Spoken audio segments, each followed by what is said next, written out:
कल उन्होंने जजेस पे जो हमला आवर हुए, मैं आपको अगर आपकी इजाजत से सिर्फ एक वीडियो प्ले करवाता हूं थोड़ी सी, आप ये देखें, इनकी ये देखें कि जब जब कोई केस आता है आप देखें जजेस के बारे में ये क्या कहते हैं, ये अदालतों के बारे में क्या कहते हैं। सुन ले जरा इसको, एक मिनट जरा इसको। मैच फिक्सिंग एक जुर्म है, इस तरह बेंच फिक्सिंग भी एक जुर्म है। जस्टिस खोसा ने इमरान खान को कहा कि सड़कों पे क्या मारे मारे फिर रहे हो, मेरे पास लेके आओ पिटीशन, मैं सुनता हूँ। मॉनिटरिंग जज लगाया गया, वो उस मुकदमे के लिए लगाया था, लेकिन लगता है कि वो ताहयात मॉनिटरिंग जज लग गए हमारे ऊपर। तहरीक इंसाफ सुप्रीम कोर्ट की रजिस्ट्री में दरखास्त लेकर गई। छुट्टी के दिन रात को रजिस्ट्रार घर से भागा भागा आया, उसने कहा जी पिटीशन किधर है। तहरीक इंसाफ के लोगों ने कहा कि पिटीशन तो अभी तैयार नहीं हुई। उसने कहा हम यहाँ बैठे हैं, आप पिटीशन तैयार करें। इसी अदालत ने सदाकत और अमानत का सर्टिफिकेट दिया। कहाँ है आज वो सदाकत और अमानत का सर्टिफिकेट देने वाला? चेहरा दिखाने के काबिल नहीं है किसी को।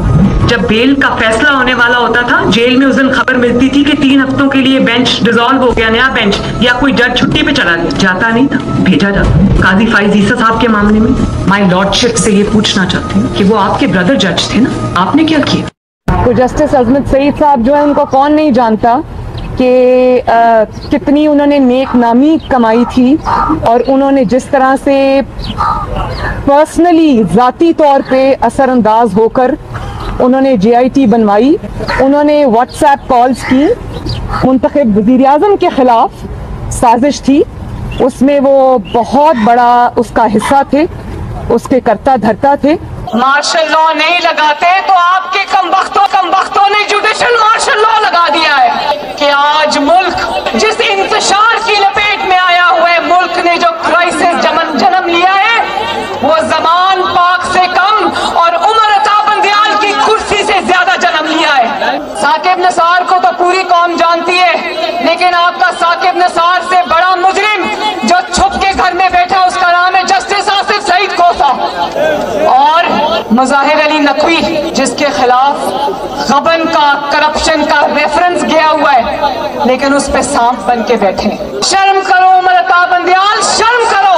ये जज साहबान उम्र से भरे बैठे हैं, लेकिन जिन्होंने एहतसाब को इंतकाम बनाया, उस एहतसाब का भी एहतसाब होगा। वो कौन से लोग हैं भाई नवाज शरीफ को जिन्होंने नाअहल किया है? इनका हिसाब होना चाहिए या नहीं होना चाहिए? मुंसिफों से जिन्होंने नाइंसाफी की, और जब सवाल पूछा जाए तो तौहीन अदालत के पीछे छुप जाए।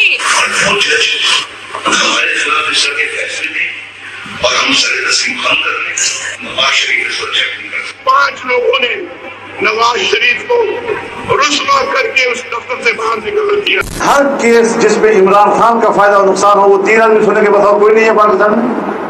यहाँ पेशावर में सारे फैसले एक ही जज करेगा, जैसे लगता है कि उसका जज नहीं है, उसके पार्टी का रुकन हो। मौजूदा बेंच है, उसमें जो मुअज़्ज़ज़ जज साहबान बैठे हैं, उन जज साहबान का हमारे मतलब जो उनके ख्यालात हैं, उनसे भी कोई ना वाकिफ नहीं है, ना हम ना वाकिफ हैं।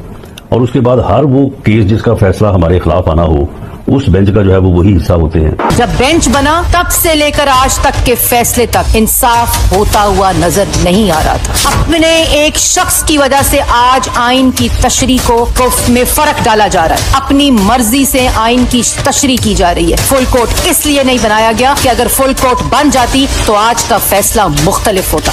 आपके इल्म में है कि जिस दिन जो है वो नवाज शरीफ को डिस्क्वालीफाई किया गया था, बेंच में बैठे बाद जज साहबान की फैमिली जो ऊपर गैलरी में बैठी थी, और उन्होंने वहां पे नारे बुलंद किए थे, और ये चीजें बाद में मीडिया में भी। अगर कुछ लोग गैर जानिबदार नहीं होंगे, अगर इसके सहूलतकार पीछे नहीं हटेंगे, तो हमें बता दें मुल्क कौन चलाएगा। हमारे वजीराबाद के केस में एक लड़का, वो गरीब है, सिर्फ उसका ये कसूर है, 2 महीने उसको हफ्से बेजा में रखा गया। अब गिरफ्तारी डाली है हफ्ता पहले, तब तो किसी ने नोटिस नहीं लिया था, तब तो नहीं कहा था कि IG इस्लामाबाद पेश हो, IG पंजाब पेश हो।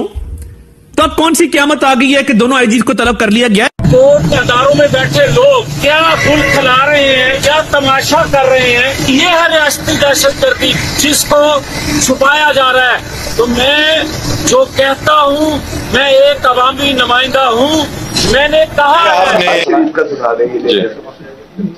कल परसों लेके आपके सामने है, ये आपने उनको देखा है, हम अदलिया से इल्तिमास करते हैं कि अगर ऐसे हमले किए जाएंगे तो वक्त से पहले इसका तदारुक किया जाए। तदारुक नहीं होगी, इलेक्शन करीब तर आता जाएगा तो अवाम किस तरफ चल पड़ेगी। हमारी सारी अवाम से उम्मीद दरख्वास्त है कि पुरअमन रहे, लेकिन अगर ऐसे इकदामात न किए गए तो मुल्क किस तरफ चल पड़ेगा।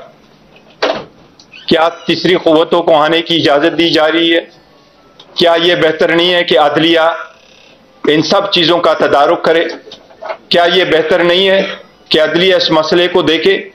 कल आपने देखा है, ये 2 दिनों में हमने अभी 2 पिटीशनें फाइल की इलेक्शन कमीशन में। इलेक्शन कमीशन जब अडियाला जेल आया था तो मैंने पर्सनली जज साहिबान से रिक्वेस्ट की है कि आप उनको सीरियसली देखें, बजाय इसके कि आप अडियाला जेल आ जाएं।